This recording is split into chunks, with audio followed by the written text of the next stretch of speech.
A courageous young woman risks her life to escape a communist regime, flees her homeland with the love of her life, and then settles in America. But then the American dream tears their love apart. It sounds like the makings of an incredible movie, but it's actually a true story. IMBARUS wrote Out of the Transylvania Night about her experience and the indomitable human spirit.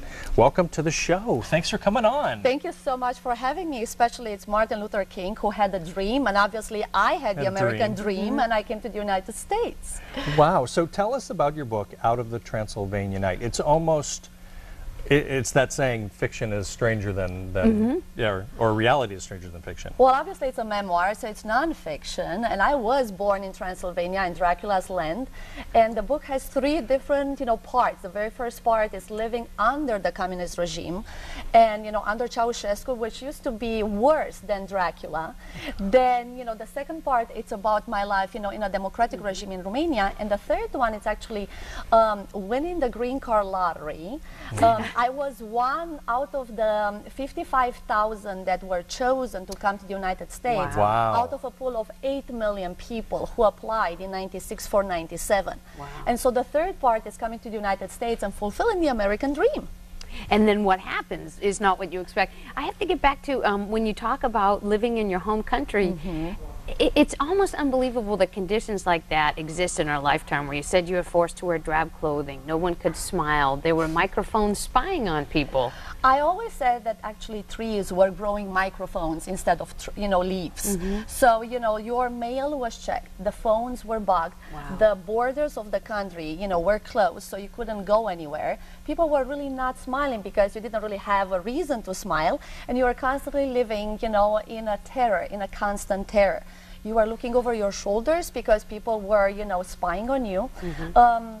According to some, statistics, you were one out of three, Romanians was actually an informant for the Securitate.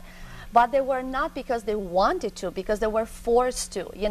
Let's say you would steal 2 eggs because there were only 10 eggs, given per person per month. Oh, wow. So you would steal 2 eggs, and then all of a sudden, you were blackmailed, and you were, forced to become an informant for the Securitate, now spying on your coworkers or spying on your members of the family. Did you ever feel like you were in danger? You were constantly in danger. My family was blacklisted because my uncles crossed the borders illegally, and because we had the same last name, they are going to talk against the regime, on Voice, Free Europe and BBC.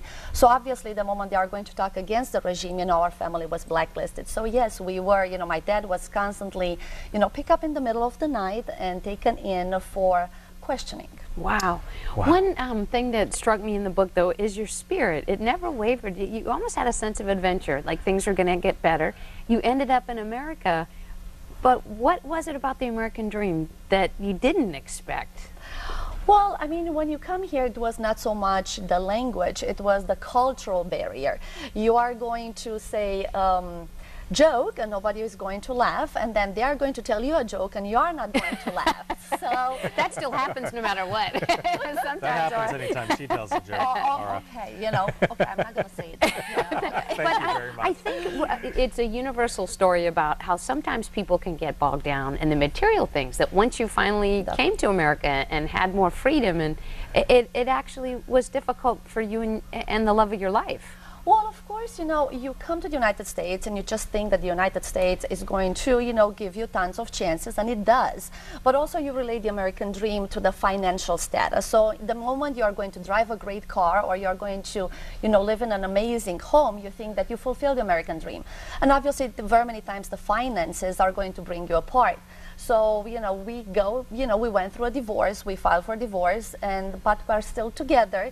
So obviously, even if, you're going to go through ups and downs, life is going to throw, tons of impossible things, that you're going to really, come and bring them and fulfill them later on. Well, your story, I mean, you keep getting back up, which is pretty amazing, and that's a great inspiration for a lot of people out there. Where can people find your book? They can find my book, on Barnes & Nobles and Borders, on Amazon, and obviously it's online everywhere. Out of the Transylvania Night. Thank you for sharing your story. It's captivating. I lost sleep because I stayed up late, but it was well worth it, and I was cheering for you. Thank you so much and for your love having at the me. end. And I love her accent, and she said we're lucky that it's not nighttime and the moon's out. with the that's what Transylvania I said, name. you know, you're really, really lucky to have me in the morning, actually. Okay. No, we'll take note. Only bring Ara back on the show in the daytime. Okay, got it. Where's that mirror? Okay. Yeah, she's truly lovely. Daylight, no. Okay, thank you so much for being with us. Aurora. I can see her. She's beautiful. Okay, Yeah. she's not a vampire. Guy has garlic just in case. No. She's lovely, and she did everything to make her dreams come true. You know.